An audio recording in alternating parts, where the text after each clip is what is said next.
Ini memang ada dua versi hadis thaqalain. Yang satu adalah Nabi berkata, kutinggalkan kepada kalian dua pusaka yang besar.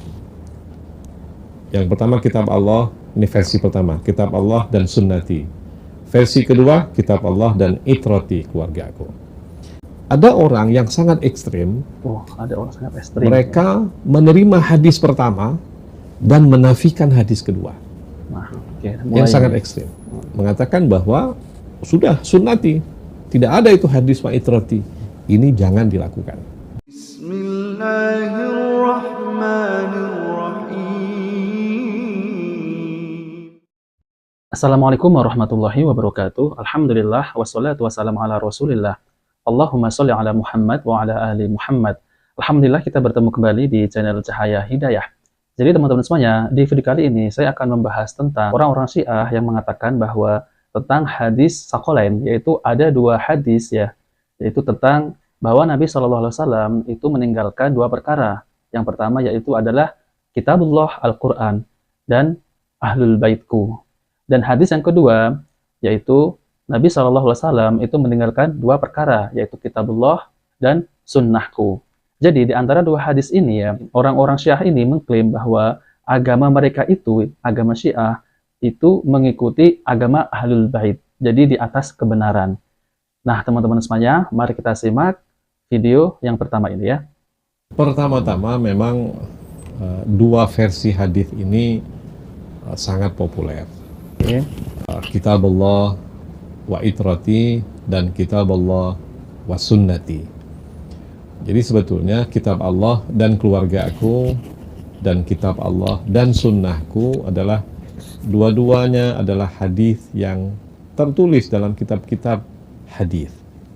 Kitab Allah wa itrati tertulis dalam Sahih Muslim, kitab Allah wa sunnati tertulis dalam kitab Al-Muwatta karya Malik bin Anas. Jadi memang ada dua versi hadis thaqalain. Yang satu adalah Nabi berkata, kutinggalkan kepada kalian dua pusaka yang besar. Yang pertama kitab Allah, ini versi pertama, kitab Allah dan sunnati. Versi kedua, kitab Allah dan itrati, keluargaku. Dua-dua ini ada dalam kitab rujukan hadis. Kitab Allah dan sunnati ada dalam kitab Muwatta Imam Malik, sementara kitab Allah wa itrati ada dalam kitab Sahih Muslim, ada dalam kitab Mustadrak dan sebagainya. Jadi saya tidak ingin berbicara dari segi sanadnya, tapi memang yang populer di kalangan kaum muslimin sekitar kita adalah kitab Allah wa sunnati, kitab Allah dan sunnahku. Oke, saya melihat kedua hadis ini sebetulnya tidak bertentangan. Karena wasunnati itu artinya sunnahku, Nabi bilang. Memang kitab Allah dan sunnahku. Sunnah itu artinya ajaranku, kata Nabi. Yang aku tinggalkan kepada kaum muslimin adalah kitab Allah dan sunnahku, tradisi yang aku bangun, ajaran yang aku bangun. Oke, itu memang yang ditinggalkan oleh Nabi kita Muhammad SAW.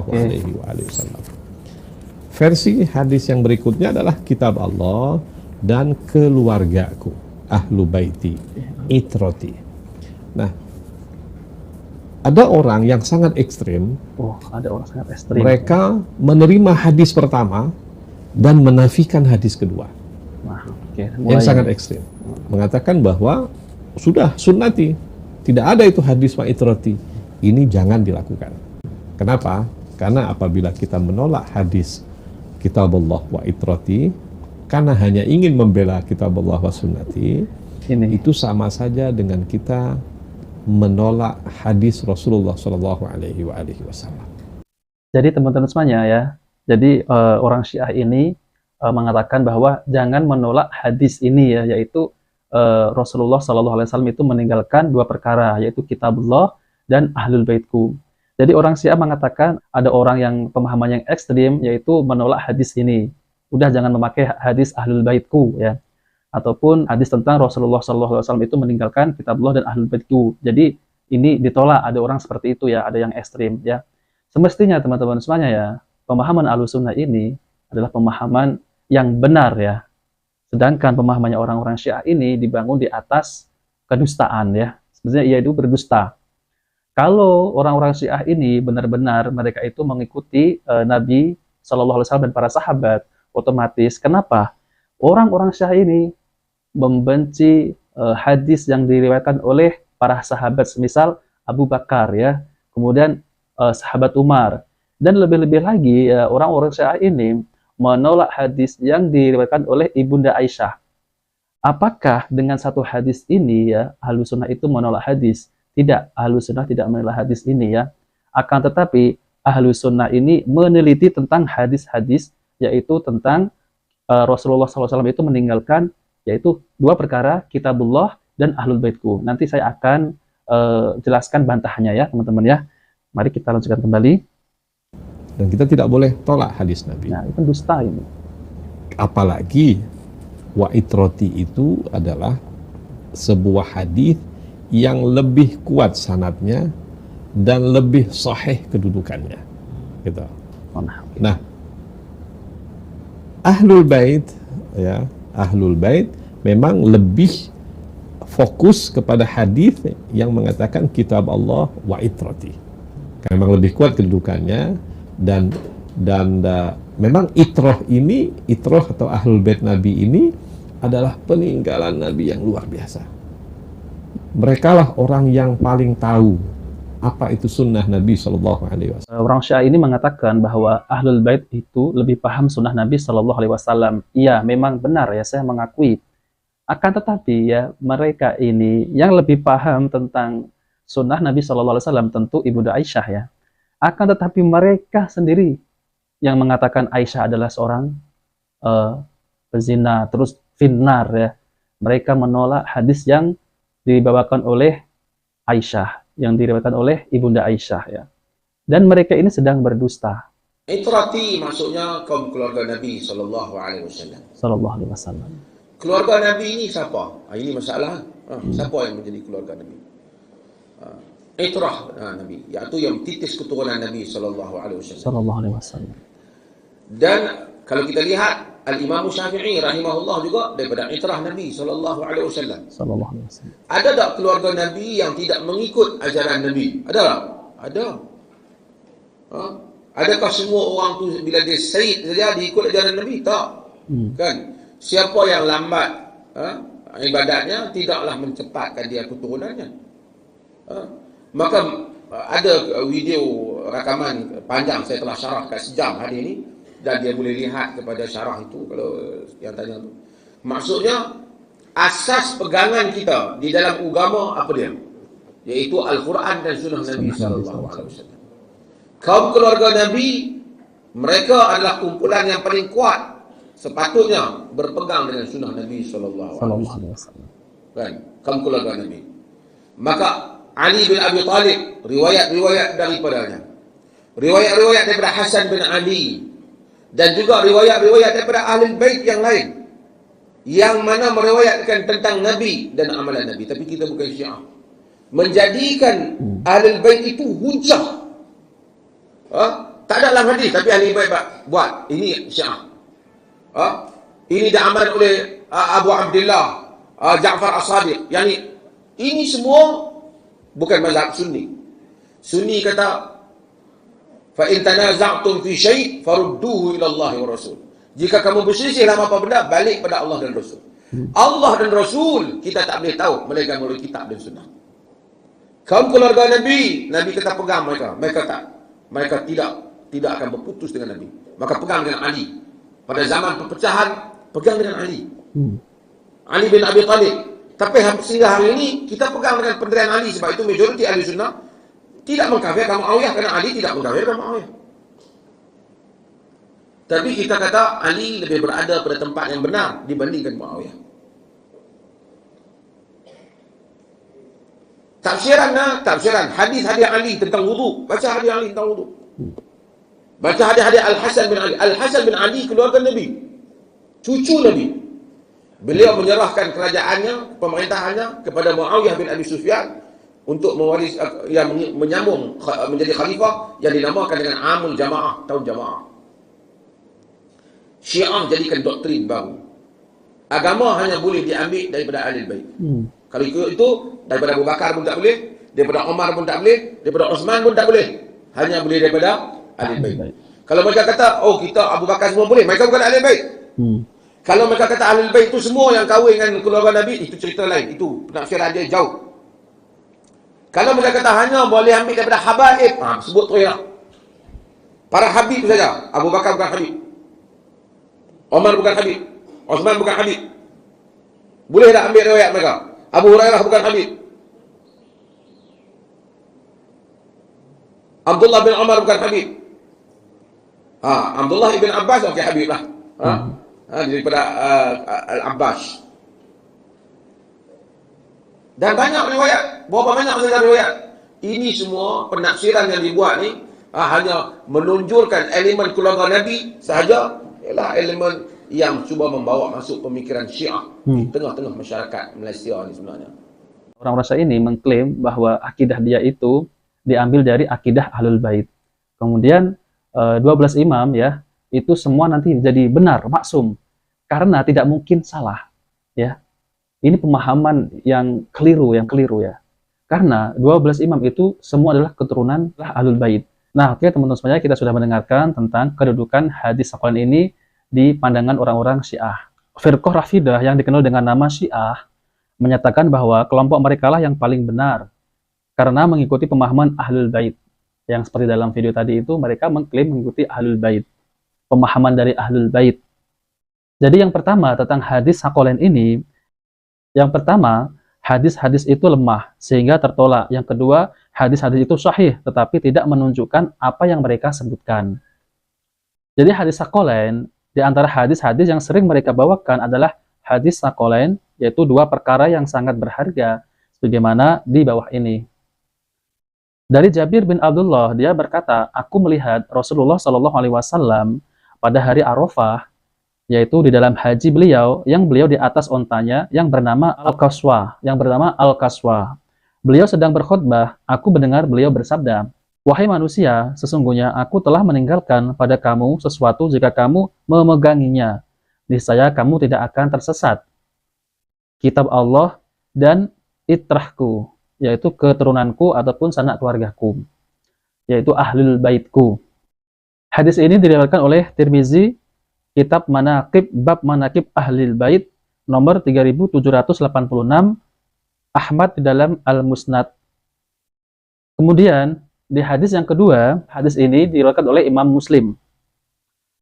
Dari Zaid bin Arqam, dia berkata, suatu hari Rasulullah SAW berdiri khutbah di hadapan kami, sebuah mata air yang disebutkan Khum, di antara Makkah dan Madinah. Beliau memuji Allah, menyanjungnya, menasihati, mengingatkan, lalu bersabda, amma ba'du, ingatlah, wahai manusia, sesungguhnya saya adalah manusia biasa. Sudah dekat masanya utusan Rabbku datang, lalu aku akan menyambut. Dan aku meninggalkan Saqalain, yaitu dua perkara yang sangat berharga. Yang pertama adalah kitab Allah. Di dalamnya ada petunjuk dan cahaya. Oleh karena itu, pegangilah dan pegang teguhlah ia. Dalam riwayat lain, kitab Allah itu adalah tali Allah. Barang siapa mengikutinya, maka dia berada di atas petunjuk. Dan barang siapa meninggalkannya, maka dia berada di dalam kesesatan. Lalu beliau mendorong dan menyemangati untuk suka terhadap kitab Allah. Lalu beliau bersabda, dan ahli baitku, aku mengingatkan kamu atas nama Allah tentang ahli baitku. Aku mengingatkan kamu atas nama Allah tentang ahli baitku. Aku mengingatkan kamu atas nama Allah tentang ahli baitku. Jadi beliau itu 3 kali menyebutkan. Lalu Husain berkata kepada Zaid, dan siapakah ahli bait beliau itu? Wahai Zaid, bukankah istri-istri beliau termasuk ahli bait? Nah, kemudian Zaid menjawab, memang secara umum istri-istri beliau termasuk ahli bait.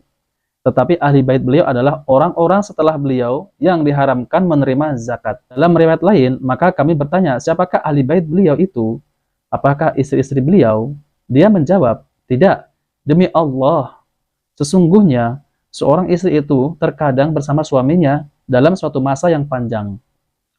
Lalu suaminya menceraikannya, maka dia kembali kepada ayahnya dan kaumnya. Ahli bait beliau adalah keturunannya dan asabahnya, yaitu keturunannya dari pihak laki-laki. yaitu orang-orang setelah beliau yang diharamkan menerima zakat. Husain bertanya, siapakah mereka Zaid?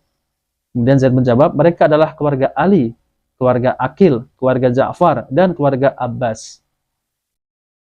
Husain bertanya, mereka semua ini diharamkan menerima zakat? Kemudian Zaid menjawab, ya. Hadis riwayat Muslim nomor 2408. Dan hadis riwayat Ahmad 399, Tirmizi 610, dan Al-Hakim 79. Al-Hakim mensahihkannya dan disebut oleh Az-Zahabi. Juga disahihkan oleh Al-Albani di dalam As-Silsilah Al-Hadis As-Sahihah nomor 1233. Nah, jadi saya akan kembali membantah yaitu tentang hadis Saqalain tadi, yaitu hadis pertama tidak sahih ya yang saya bacakan tadi. Para ulama telah melemahkannya sebagaimana hal itu dinyatakan oleh Syekhul Islam Ibnu Taimiyah dengan perkataannya, adapun perkataan dalam hadis dan itrahku, keturunanku atau sanak keluargaku, ahli baitku, dan bahwa keduanya kitab Allah dan itrah Nabi tidak akan terpisah sampai keduanya mendatangiku di telaga Al-Kautsar. Ini diriwayatkan oleh Tirmizi. Imam Ahmad pernah ditanya tentangnya lalu beliau melemahkannya. Juga banyak ulama yang melemahkannya dan mereka menyatakan tidak sahih. Minhajus Sunnah 394. Demikian pula Dr. Ali As-Salus telah mengumpulkan jalan-jalan hadis ini di dalam kitabnya yang bernama Hadis As-Saqalain wa Fiqhuhu, dan menghukumi kelemahannya yang perkataannya ditopang dengan nukilan-nukilan dari para ulama. Adapun hadis yang kedua, yaitu memang sahih ya, tetapi di dalamnya tidak ada hujjah bagi Rafidah, yaitu orang-orang Syiah. Karena kandungan hadis tersebut adalah wasiat Nabi terhadap umat tentang kitab Allah dan untuk mengamalkannya. Dan bahwa di dalam kitab Allah tersebut terdapat cahaya dan petunjuk. Kemudian wasiat beliau Shallallahu Alaihi Wasallam terhadap umat tentang ahli bait beliau, agar hak-hak mereka diberikan dan peringatan keras dari menzalimi mereka. Di dalamnya sama sekali tidak disebutkan perintah untuk mengikuti ahli bait, sebagaimana disangka oleh Rafidah. Ya, saya ulangi ya, yang tentang hadis kedua itu, Rasulullah SAW itu mewasiatkan kepada umat tentang ahli bait beliau, agar hak-hak mereka diberikan dan peringatan keras dari menzalimi mereka. Di dalamnya sama sekali tidak disebutkan perintah untuk mengikuti ahli bait, sebagaimana disangka oleh orang-orang Syiah. Kemudian perkataan oleh Syekhul Islam Ibnu Taimiyah rahimahullah berkata, dan hadis yang ada di dalam Sahih Muslim, jika Nabi dahulu telah mengatakannya, maka yang ada di dalamnya hanyalah wasiat untuk mengikuti kitab Allah. Dan ini adalah perkara yang sebelumnya telah beliau wasiatkan di dalam Haji Wada. Beliau tidak memerintahkan untuk mengikuti al-itrah, keturunan Nabi Shallallahu Alaihi Wasallam, tetapi beliau bersabda, aku mengingatkan kamu atas nama Allah tentang ahli baitku. Dan peringatan beliau terhadap umat tentang ahli bait, beliau mengharuskan agar umat mengingat perintah yang telah terdahulu, yaitu memberikan hak-hak mereka dan tidak menzalimi mereka. Dan ini adalah perkara yang telah dijelaskan sebelum Khadir Khum Minhajus Sunnah 318. Kemudian dengan demikian jelaslah bahwa Nabi Shallallahu Alaihi Wasallam tidaklah memerintahkan umat Islam untuk mengikuti ahli bait. Dengan nas yang sahih lagi, syarih yaitu nyata, yang dipegangi oleh Rafidah di dalam hal ini hanyalah hadis-hadis yang lemah, sehingga tidak diterima sebagai hujjah atau hadis-hadis sahih, tetapi tidak menunjukkan apa yang mereka sebutkan. Nah, teman-teman semuanya, semoga ini bisa dipahami, dan ini adalah bantahan terhadap orang-orang Syiah yang mengklaim bahwa dirinya itu mengambil pemahaman dari Ahlul Bait, padahal semestinya mereka ini jauh daripada pemahaman Ahlul Bait yang sebenarnya. Nah, teman-teman semuanya, jika video ini bermanfaat, jangan lupa like dan subscribe di channel Cahaya Hidayah. Wabillahi taufiq wal hidayah. Wassalamualaikum warahmatullahi wabarakatuh.